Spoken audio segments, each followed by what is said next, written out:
रायगडमधील मुरुड जंजिराच्या जंगलात शनिवारी दहशतवादी शिरल्याच्या शक्यतेने खळबळ उडाली आहे।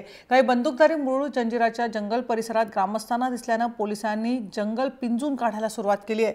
शनिवारी रात्री काही जण बंदूक आणि मोठ्या बॅगा घेऊन जंगलात जाताना ग्रामस्थांनी पाहिलं आणि त्यांनी लगेच पोलिसांना कळवलं। त्यानंतर पोलिसांच्या 3 तुकड्या दिवस रात्र फणसाड अभयारण्य, वावडुंगी, महालोर परिसर पिंजून काढतायत।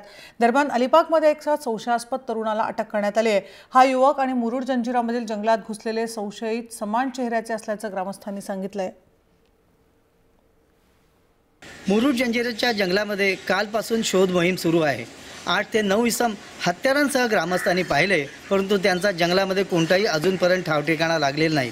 त्यातूनच अलिबागमध्ये एक संशयास्पद इसम जो आढळला आहे त्याचा चेहरेपट्टी साधारण आसाममधल्या लोकांसाठी मिळते जुळते आहे आणि मुरुडमधल्या ग्रामस्थांनी सांगितलेलं आहे की ही जी मंडळी होती यांची चेहरेपट्टी देखील अशीच आहे।